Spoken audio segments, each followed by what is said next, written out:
So, how did we build a miniature steam lorry? As mentioned in the introduction, this is based on a kit supplied by Steam Traction World, STW, whereby in theory 30 parcels turn up over 30 months that one can assemble and paint to create a fully working model. They do a new batch every couple of years, it seems, and we were fortunate enough that the batch had just been started a few months earlier and had a spare slot, so we were able to get going right away. This video is a chronological diary of our build, and in just a few minutes we'll cover the 5 years it actually took to get the lorry to an operational point. I'm going to cover some of the modifications we made during the build and challenges faced in the hope that it might help others doing the same, as I learnt a lot from online sources and conversations with owners myself, so nice to go a little back. As mentioned in the introduction, I was lucky enough to have a friend with a long wheelbase van who travelled to STW with me to collect the chassis rails. At that point we collected the wheels, tanks and various related fitments to catch us up to the current point in the production run. The wheels are seen here soon after delivery. The chassis cross braces and rails having been undercoated by this point, all paint being Craftmaster enamel. Next, the front wheels are deburred and undercoated, then the rear wheels. The front wheels and axle are then trial fitted.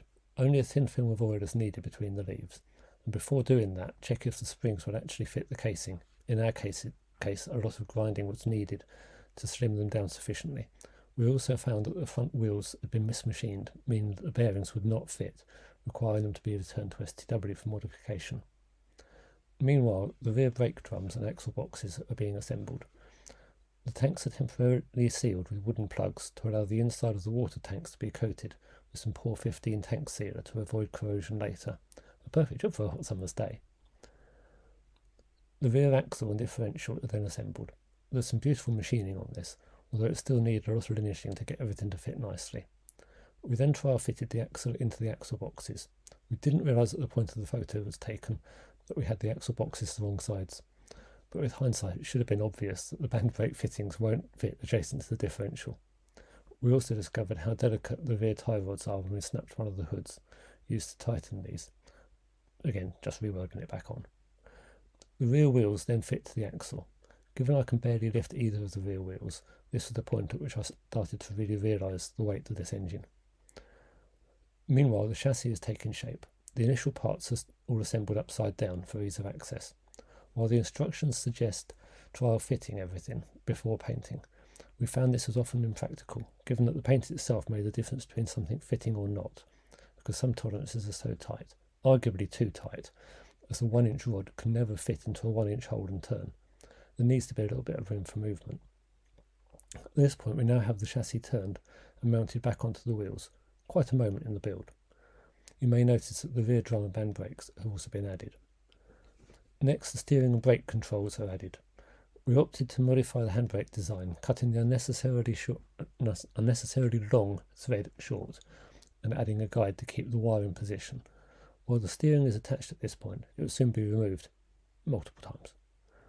Tanks are now in and it's starting to take shape. We modified the rear tank to allow a top filler so that a large pipe, such as those often used on fire engines at rallies, can pump the water straight in.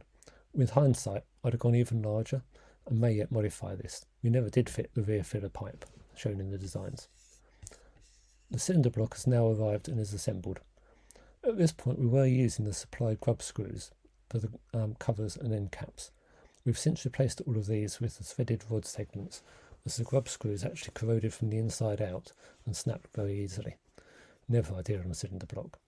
Contrary to the instructions, we've also added gaskets to both the covers and the cylinder end plates, as we were never able to get a sufficiently good seal on either without.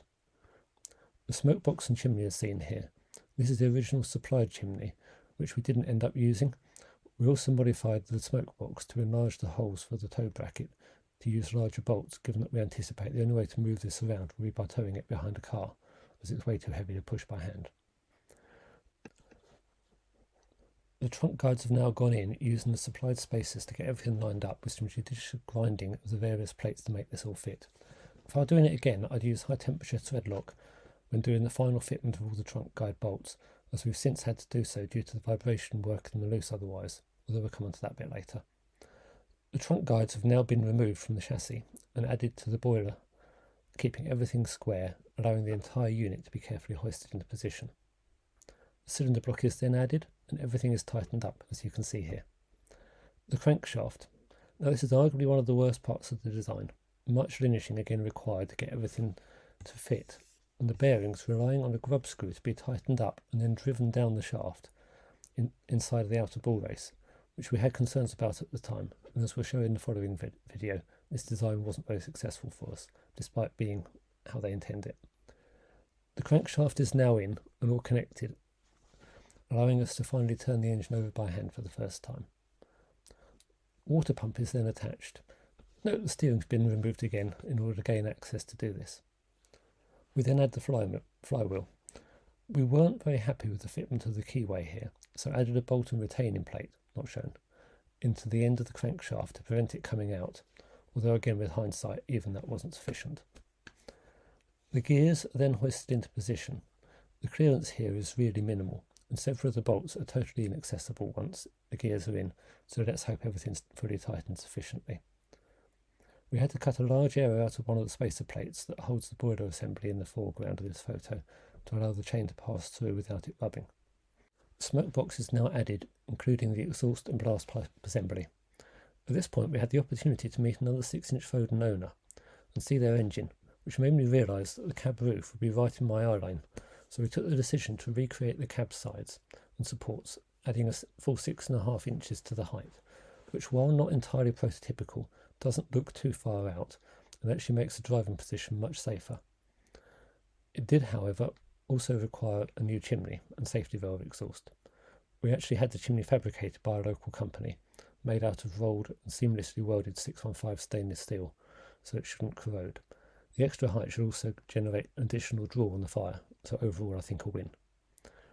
We then installed the regulator, although this would again need to be later removed, and had a gasket added, and indeed subsequently rebuilt entirely, because getting a good seal here is quite tricky. Do take your time. We attempted to use the originally supplied lubricator, but were unable to get it to work, and in the end changed to a commercially available Foster style lubricator.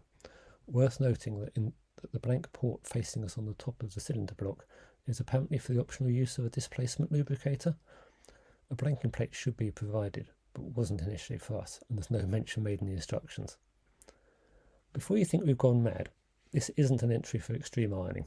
It's in fact part of the assembly of the cab roof, which has a fabric cover over the timber slats that has to be ironed and glued into position before the beading is added. With the benefit of hindsight, satin black would have been much lower maintenance than grey.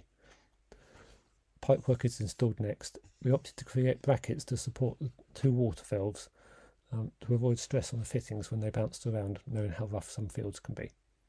The pressure gauge is now installed, as shown here, with the original globe valves, although as will be seen at the first steaming, these were later abandoned. You can also see the reversing pole in this photo. We found that the pin needed to be modified to allow it to drop far enough to stay in position with the vibration of a working engine. All the pipework is now attached. We did find it necessary to modify some of the bends to give a bit of clearance and add some support to the pickup pipe. Fitting the water gauge was an interesting experience. With hindsight, I'd coat the steel block with something non-corrosive to allow the water level to be seen more easily. We also found that there was a slight discrepancy in the angles, meaning that things didn't line up nicely. Even now, with the engine running sometime later, I'm still not 100% happy with this arrangement.